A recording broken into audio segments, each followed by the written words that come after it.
Green Party Green TV, the show that focuses on independent Green Party and Green Party candidates and positive Green New Deal solutions. Solar jobs, wind jobs, geothermal jobs, rail jobs, efficiency jobs, conservation jobs, weatherization jobs. With us on Green TV today is Kate Alexandrova and the Green Party candidate from Delaware, Andrew Groff. Thanks for joining us today, Andrew. Thank you for being here, Kate. Andrew, let's start off the show if we can, just telling folks a bit about how you came to be a Green Party candidate, but let's back it up right at the start there. Born and grew up. Where was that, Andrew Groff? Right here in Delaware. I'm born and raised in Wilmington, Delaware. And go ahead. And where you went to school, your education? Sure, it's public school. Concord High School up here in northern Wilmington, and attended the University of Delaware and got my degree there. And then got the heck out of Delaware as soon as I could right after college. Well, and this was your bachelor's degree, I guess. What did you study, Andrew Groff, Green Party candidate?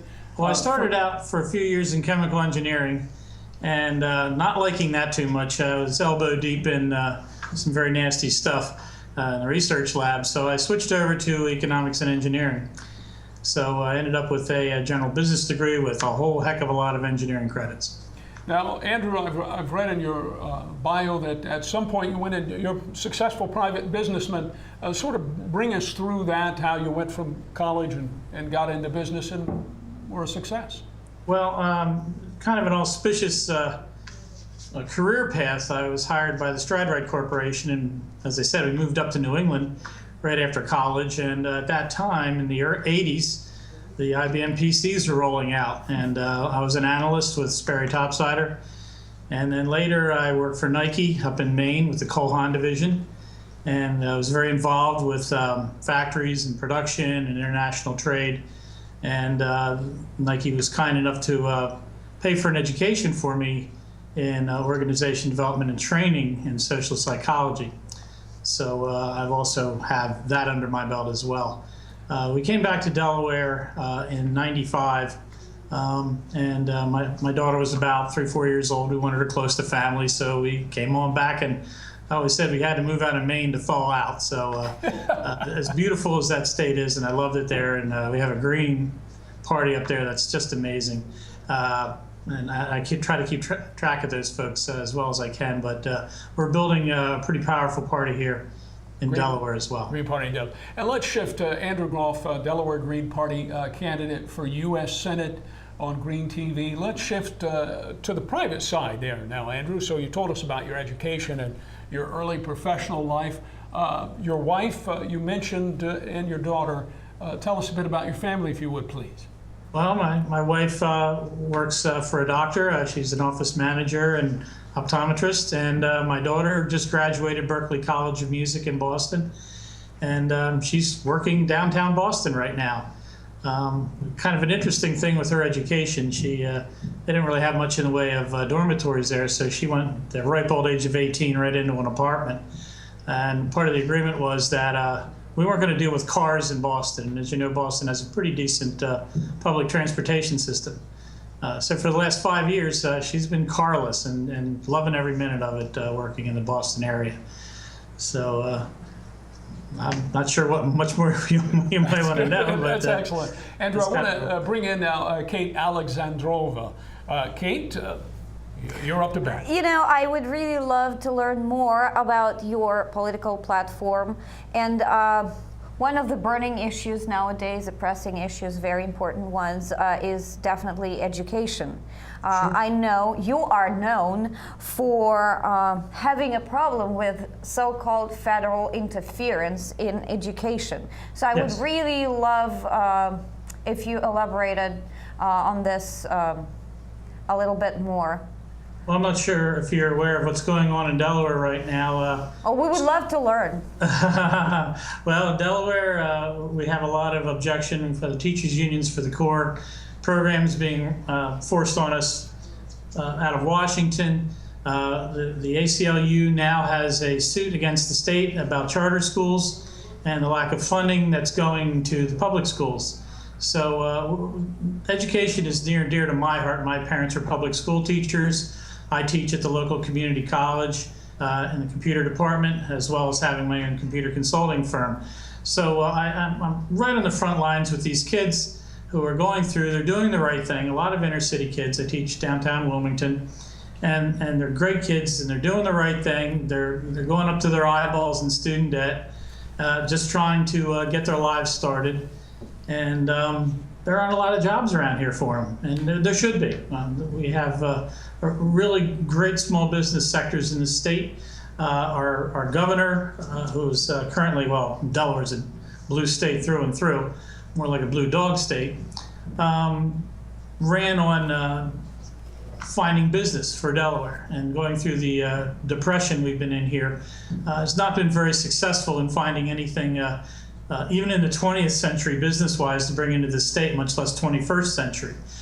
He has a real blockage with technology for some reason. So we're back in the 19th century, bringing in refineries and all kind of chicken processing plants and things that don't really produce great jobs. They produce some jobs, but not what Delaware's used to. We had a thriving large industry with DuPont and other chemical companies in the state, which would spin off a lot of startups. Even when MBNA was very strong in the state with finance, they would spring off a lot of small business startups. We're not seeing that anymore. The University of Delaware is trying to create technology centers down in Newark, but apparently that's not going anywhere right now. So we do have an opportunity here with a lot of very smart and well-educated people in this state, but unfortunately we're finding a lot of them are leaving the state for better opportunities elsewhere, and that's a problem here. You're watching Green TV. I'm Carey Campbell. This is Kate Alexandrova, and with us is the Delaware Green Party candidate for U.S. Senate, Andrew Groff. Andrew, the Delaware Green Party had some outstanding candidates in the past year. First, if you would please tell us a bit about a few of the folks who ran with you in the Delaware Green Party this year. Well, we had Bernie August was running for U.S. Congress.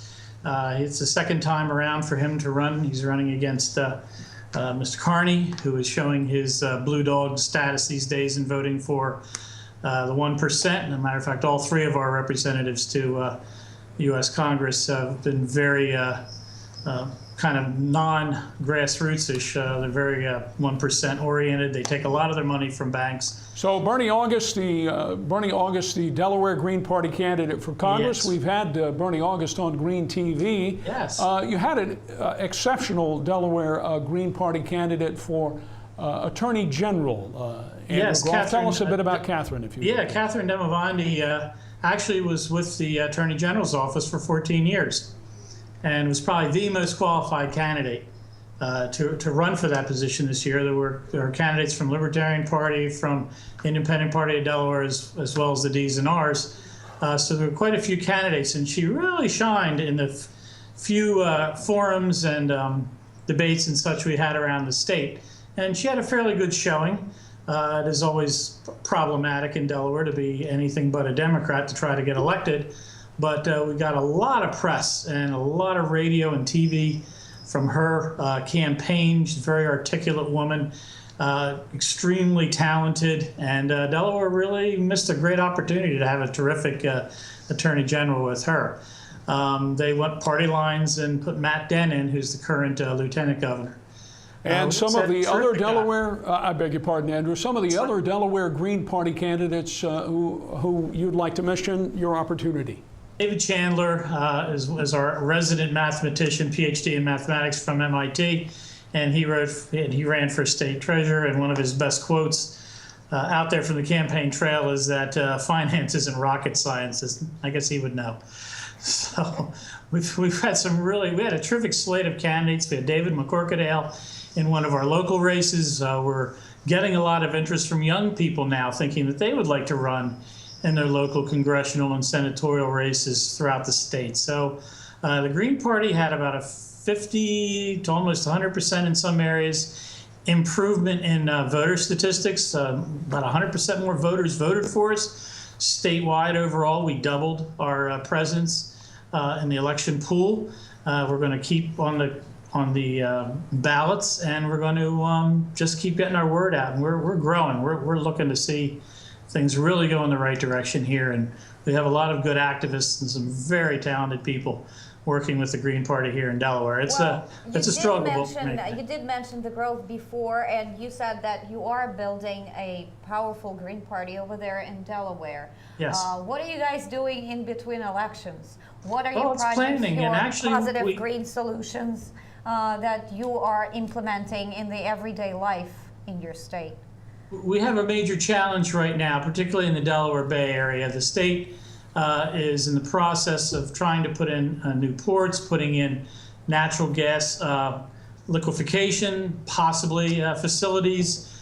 There's a lot of challenges to our coastal zone. As a matter of course, in between elections, a lot of our members are either on the board for a local Sierra Club, or they're very active with the Audubon Society of Delaware and other activist groups. So we do a lot of things on the side that aren't necessarily under the umbrella of the Green Party of Delaware, but they certainly are with the same people. We have a very dedicated group of activists that are involved in Wilmington in transition, looking at transition towns, Potsdam Terrace. We have just a lot of great crossover between a lot of not-for-profits and activist groups who also interface with the Green Party of Delaware.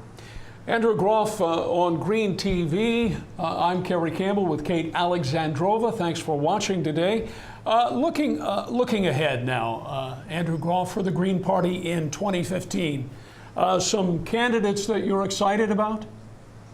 Nationally speaking? Start with Delaware, or even, we'll come to 16 later. Well, we have a governor race coming up for 15 and 16. There's the Google clock. Well timed, right? Time to vote Green Party right now. It's perfect. I don't know about 15. I don't think we have much going on in 15, but 16 we have a couple major races, and of course the presidential race we're pretty excited about. So we're looking at great candidates like Bernie Sanders, like Elizabeth Warren.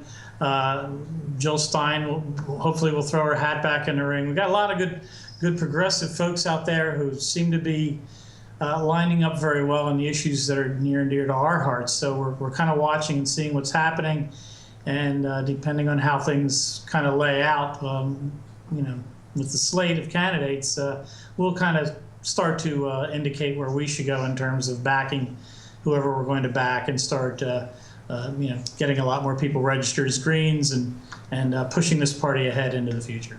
You said something earlier, Andrew Groff of the Delaware Green Party, very important and a major success in this last year for the Delaware Green Party, and that is that because of your strong candidates in the Delaware Green Party and the votes you received, the Delaware Green Party has ballot status. That's right, Andrew, is that correct? Yeah, we maintain ballot status. It's a little easier in Delaware than a lot of states. What are the requirements in Delaware, Andrew? Well, there are like 1/10 of the registered voters.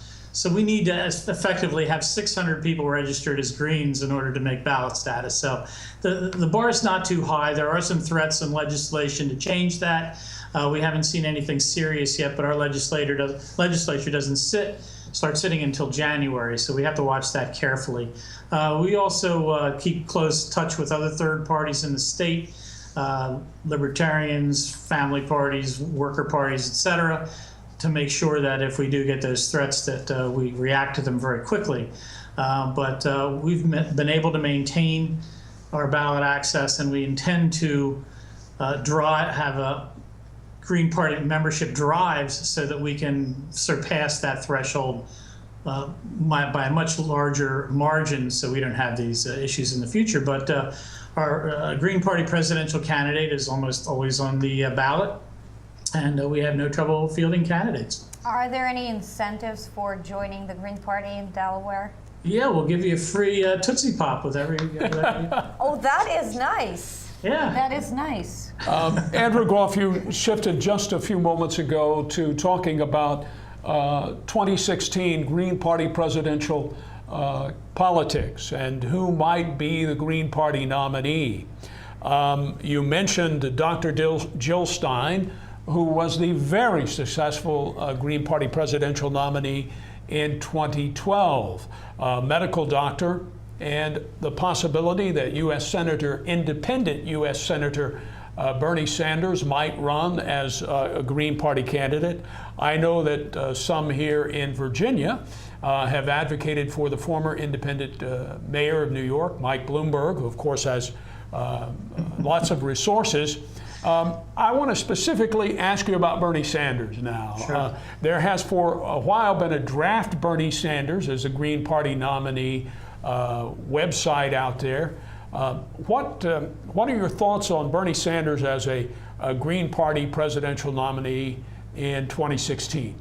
I like a lot of his policies. I like a lot of the marketing he's doing. He seems to be lining up well with Green Party ideals. There's some question about some of his positions on the Palestinian issues, but I'm sure they can be clarified quite easily. But I think he's a good candidate. He's seems to have a pretty good following. I track him on Facebook and watch what he says. And he had a big splurge on TV a couple weeks ago. He was on Colbert. He was on The Daily Show. He made the rounds on TV, and the reaction seems to be very good with him. Would you be his advisor, say fiscal advisor? Because I do know that you have some ideas for the federal level. That I have some ideas, or you have some ideas? Yeah, you're all for fiscally conservative, socially yeah. tolerant government.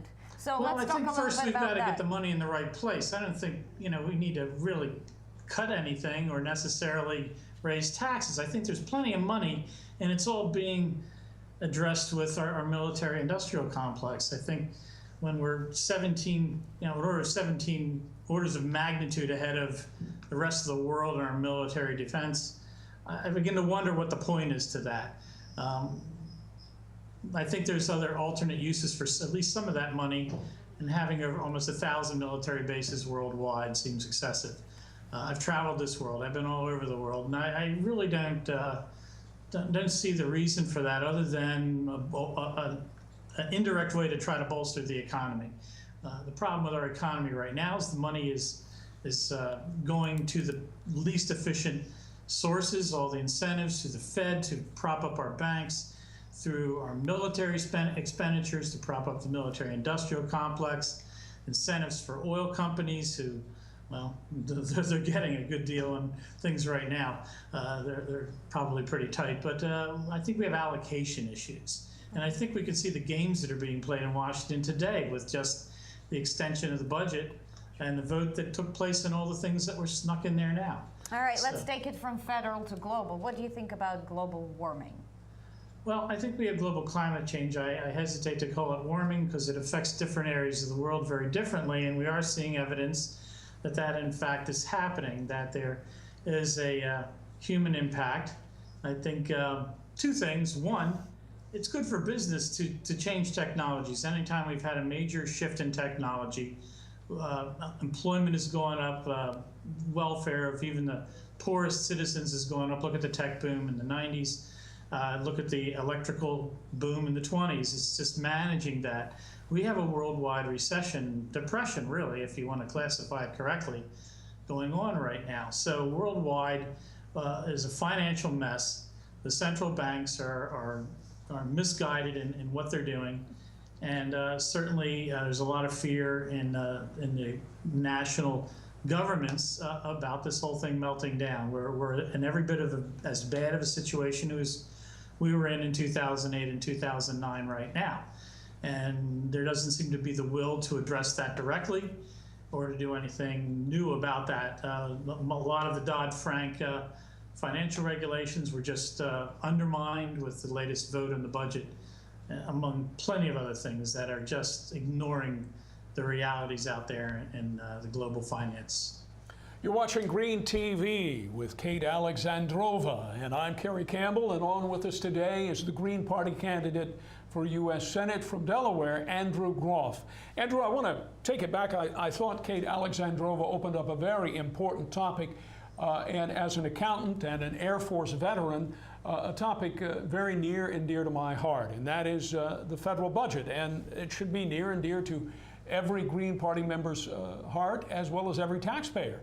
Last year, in fiscal 2014, the federal government spent $3.5 trillion, $607 billion on defense spending, with a deficit of $480 billion. Well, $600 billion is only the Pentagon budget. That doesn't include any active military obligations overseas. So it's well over $1 trillion for total military at this point, I believe. And so the Independent Green Party of Virginia often uses this phrase, Andrew: bring the troops and the tax dollars home. Is that something that the Delaware Green Party, or you as a Green Party candidate for U.S. Senate, agreed with?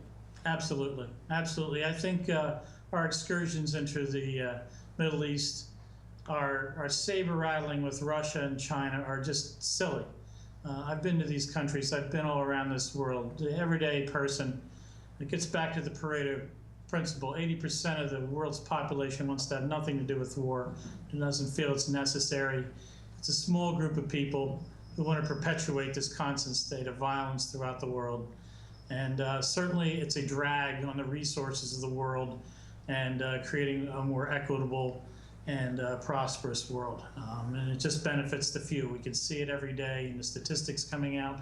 We can see the countries that are suffering because of this horrible, almost imperial-like stature the United States has toward anything it doesn't understand or has some difference with. I spoke very candidly on the campaign trail about our violence of culture in this country, and that we don't seek or even train our children in conflict resolution skills. It's very, very rare. So what the children learn is through video games, and that is shoot it or blow it up if you got a problem with it, and that's how you win. And one of the founding fundamentals, I beg your pardon, Andrew, one of the founding fundamentals and one of the 10 key values of the Green Party, and Patrick Kelly, the Green Party founder, started this, was the advocacy of nonviolence. And as you mentioned, conflict resolution. You mentioned something earlier, Andrew Groff, Delaware Green Party, about inefficient spending on these overseas adventures. Winslow Wheater wrote an important book called The Wastrels of Defense, where he documented in there that infrastructure spending is the most productive spending that you can do with tax dollars. Every dollar you invest creates a 20 multiplier for building rail, for example. So would you say, Andrew Groff, that the positive, fiscally conservative and socially responsible solution for Andrew Groff and the Green Party is to reduce U.S. military spending to reasonable common sense levels, where the U.S. would still be spending, say, $120 billion a year, more than any other nation on the face of the earth, but would at the same time have a balanced budget? Balanced budgets are great. We still work with a fiat currency. I'm not sure the public really understands what that means. It's Tell us. Illusory. But I think finding a way of using our resources. I think we think of things in balanced budgets and we look at dollars and cents, but we also live in a kind of schadenfreude financial system in this country. We have to look at the opportunity costs, and there are actual social as well as financial opportunity costs to where monies are placed. And we see this every day where they're misallocated. And the bank bailouts from the Bush administration in 2008, a horrible bubble in the market that we still haven't recovered from, and we won't for years. The military spending, which is exacerbating and destabilizing populations all over the world right now. Opportunities for international trade, that we have to throw the baby out with the bathwater and give up some of our sovereignty just because of the Trans-Pacific Partnership and some of these other trade deals which seek to strengthen our international trade for corporate business. Being in the corporate world for over 25 years, I can honestly say, they'll do just fine without this. They don't need that. Andrew And, Groff. we certainly don't need to undermine our workers. Andrew Groff on Green Party Green TV. I'm Carey Campbell, Kate Alexandrova.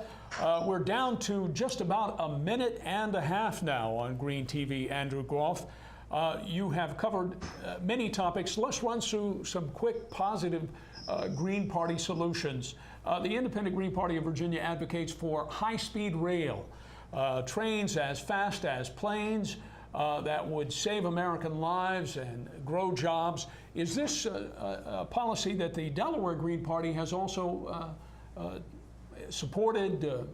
Tell us a bit about. Well, we have some high-speed rail through Acela trains through the northern part of the state, but we really need light rail and commuter rail in this state. So rail, I think, is a very good investment, public infrastructure for transportation, centralizing certain business districts, et cetera. So there's a lot of opportunities for all kind of rollouts of new technology, new, more efficient energy industries, et cetera. I think there's a lot of interest in that. I think through the Green Party's advocacy of these ideas in the last election, we're waking up the Democrats and kind of reminding them that, hey, this is an important tool to improve our economy in this state as well as in the country. So yes, the green jobs are huge, and not only green, but a lot of new technologies. Most of the technology that's deployed and that we use every day is about 20 years old. And there's a lot of great stuff in the pipeline right now that's looking to be commercialized or is being held back because there's some question as to whether they can be fully exploitable at this point in time. But there's lots of technology. Andrew Groff with Green Party Delaware has been with us today. Thank you so very much for your time. Thank you. It's been a very interesting and informative conversation. Thank you. Andrew Groff, thanks so much for joining us. We look forward to having you join us again on Independent Green Party and Green Party TV, where we focus on the positive Green New Deal solutions, eco jobs for the economy, solar jobs, wind jobs, geothermal jobs, rail jobs. Thank you so much for joining us. See you again next time. Thanks, Kate. Thank you.